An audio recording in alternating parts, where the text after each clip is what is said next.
Have you ever heard of an author who sold over 50 million books but is almost forgotten today? Let's talk about Dennis Wheatley, a powerhouse writer from the mid-20th century whose stories of adventure, espionage, and the occult captivated a generation. His work taps into some deep-seated psychological triggers, and understanding them is like unlocking a secret level to his thrilling novels. Born in 1897, Wheatley's life was as eventful as his plots. He was a wine merchant, served in both World Wars, and was even part of Churchill's strategic planning staff. This real-world experience gave his writing an incredible authenticity. His novels weren't just fantasy.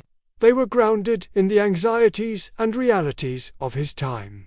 The Great Depression, the rise of fascism, the Cold War. These were the dark backdrops for his stories. This is the first key to his psychological appeal. Wheatley masterfully blended fact with fiction. His books are filled with detailed descriptions of real places, historical events, and even contemporary politics. When his characters travel through Europe, you feel like you're right there with them, poring over maps. This grounding in reality makes the fictional elements, the spies, the conspiracies, the supernatural threats, feel chillingly plausible. It taps into our need for context and makes the suspension of disbelief almost effortless. Wheatley's most famous creations are arguably his heroes. Men like the sophisticated Duke de Richelieu and the rugged secret agent Gregory Sallust. These characters are archetypes of competence and moral certainty. The Duke de Richelieu is an aristocrat, a philosopher, and a man of action. He represents order, tradition, and the intellectual power to combat chaos. In a world reeling from war and social upheaval, a character like de Richelieu was incredibly reassuring. He offered readers a sense of stability, the belief that a wise, capable leader could make things right. This fulfills a deep psychological need for a protector figure, someone who can navigate a dangerous world on our behalf. Then there's Gregory Sallust, a tougher, more morally ambiguous character. Sallust is a secret agent, a man who gets his hands dirty to fight the enemies of Britain. He operates in the grey areas, reflecting the messy reality of wartime espionage. Sallust appeals to a different part of our psyche, the desire for vicarious rebellion and the thrill of breaking the rules for a greater good. He's the man who does what's necessary, even if it's unpleasant. Reading his adventures allows us to explore a darker, more pragmatic side of heroism from a safe distance. One of Wheatley's most notorious and successful themes was the supernatural, particularly Satanism and black magic. Books like The Devil Rides Out and To the Devil, a Daughter were sensational for their time. But why were they so popular? It's not just about cheap thrills. Wheatley's treatment of the occult plays on the fundamental psychological conflict between good and evil, order and chaos. In his stories, the supernatural is a structured, almost scientific system. There are rules, rituals, and cosmic laws. Good and evil aren't vague concepts. They are tangible forces locked in a cosmic battle. This structured view of the supernatural is surprisingly comforting. It suggests that even the most terrifying forces in the universe operate by a set of rules, and if you know those rules, you can fight back. The Duke de Richelieu doesn't just stumble his way to victory. He uses ancient knowledge and spiritual discipline to combat the forces of darkness.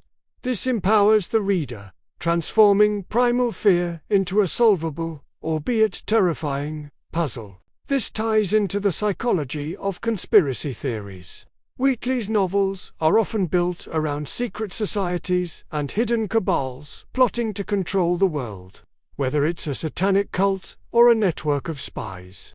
This narrative structure taps into our brain's desire to find patterns and agency in random events. When faced with complex, frightening global issues, The idea that a small, secret group is pulling the strings can be more psychologically manageable than accepting a world of chaos and uncertainty. Wheatley's stories provide a clear enemy, a man behind the curtain, giving a face to our anxieties and a target for our heroes to defeat.